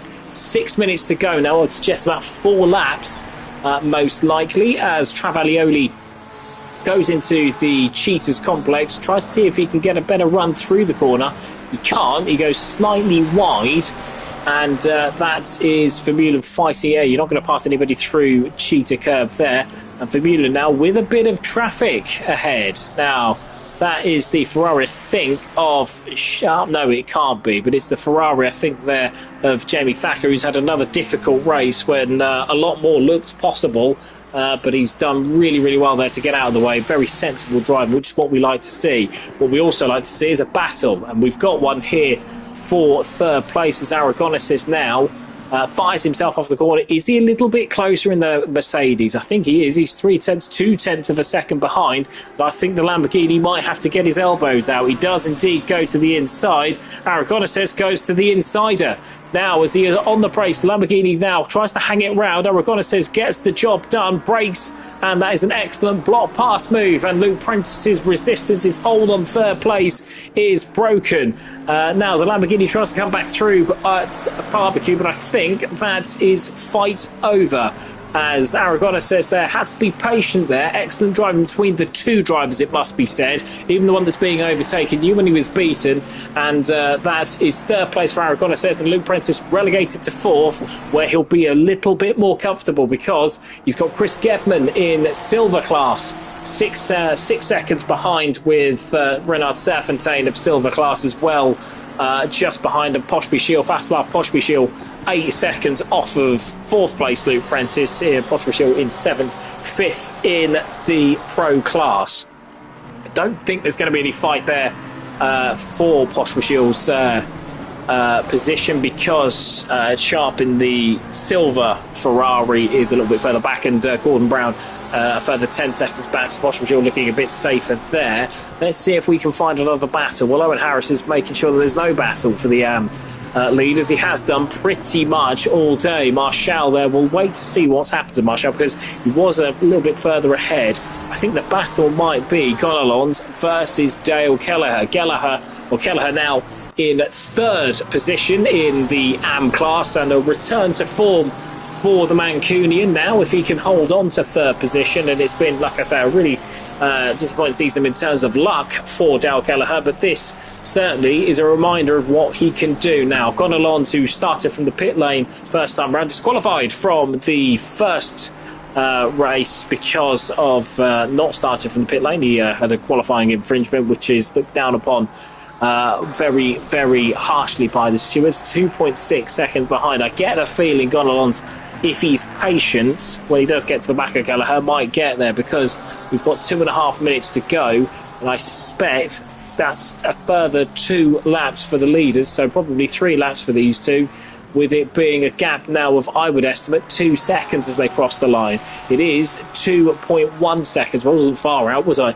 With Kelleher now having to fight, you would think, for third position in the not too distant future. We've got position, well, we've got races there. What's happened to third place? Because Aragonesis was third, and now he's fourth. So a further issue there for Aragonesis. We're going to go back to the battle for third place, I suspect, in Pro a little bit later on. We've got 2 minutes to go.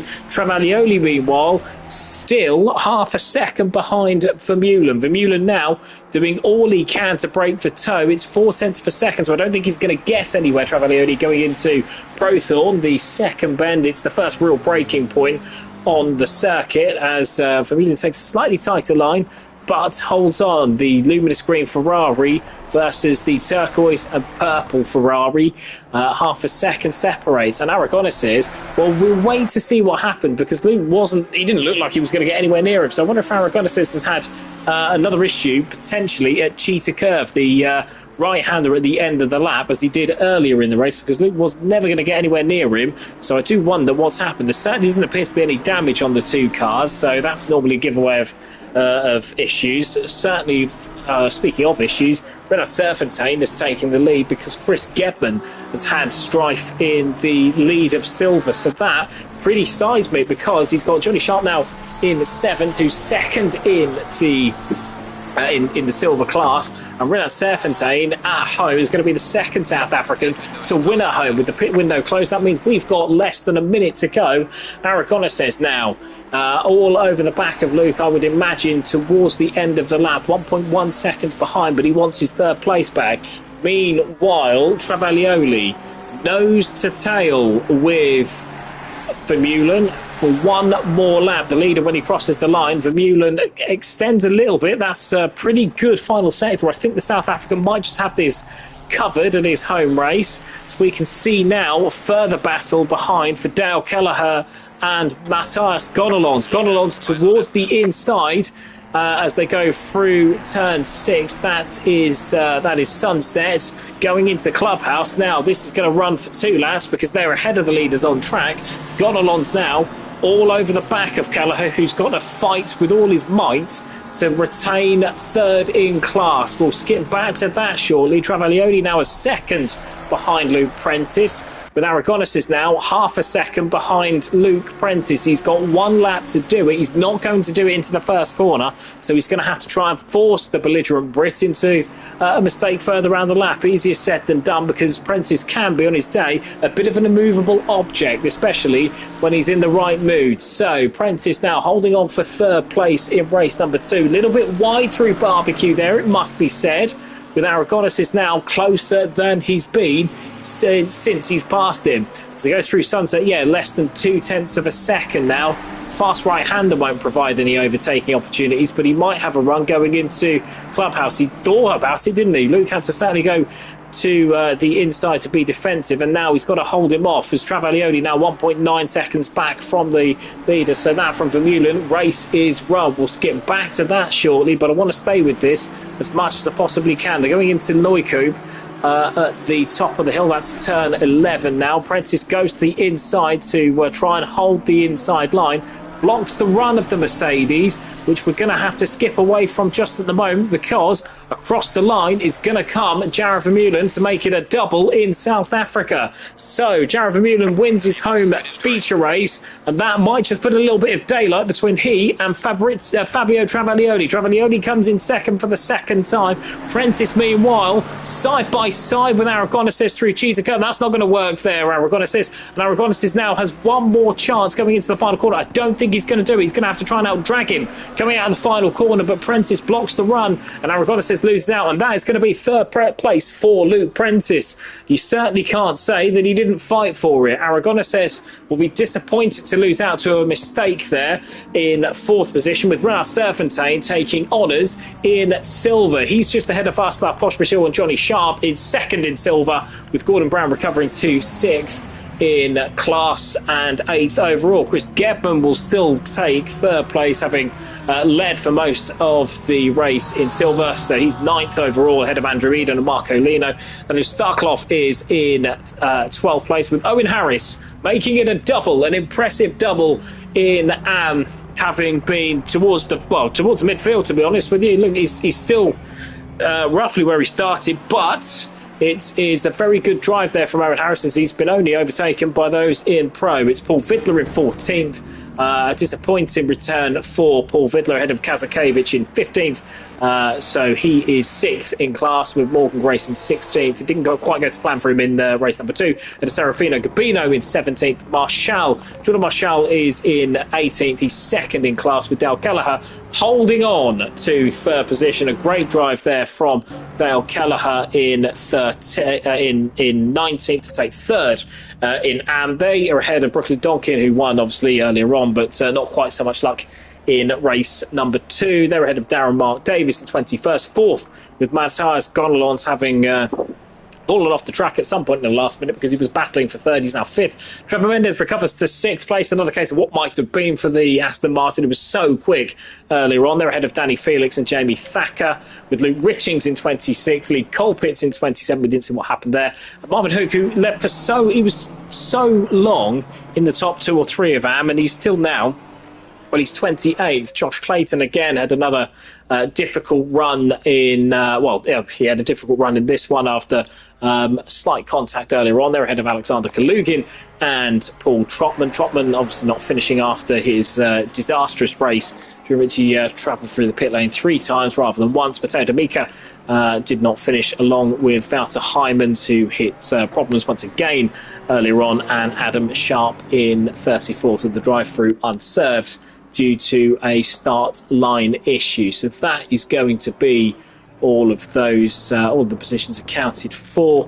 And but it sets us up nicely for the last 2 races. I know we finish in Barcelona. I think we're at Watkins Glen next time out, which is another favourite of the drivers. So yeah, certainly a something to look forward to there. We've got Alexander Kalugin now having the last word once again. I think there's a couple. I think Dale Kelleher is just out there. Let's see if he's just paused. No, I hope he might be doing some donuts. But yeah, an excellent third place there for Dale Kelleher in class. 19th on the road, representative. Will return to form there. Held on when previously, lesser drivers would have cracked. So your winners overall then is Jared Vermeulen, who wins overall and wins in Pro. The winner of the silver class in 5th place was Renard Serfontein, which makes it 2 South African winners in race number 2 in South Africa. And Owen Harris completes a double in the AM class. Car 777 in the McLaren, 3.3 seconds off of the top 12. But that will not matter at all, because it's a momentous weekend for Owen Harris as he bids to resurrect his championship charge, and that I think will do an awful lot for him. So yeah, that's on that note, we will end the broadcast here today. No highlights, normal service to be resumed next weekend, with Greg returning to the commentary box and myself as the co-commentator. Thank you for bearing with. Thank you for joining me, and we will see you next weekend.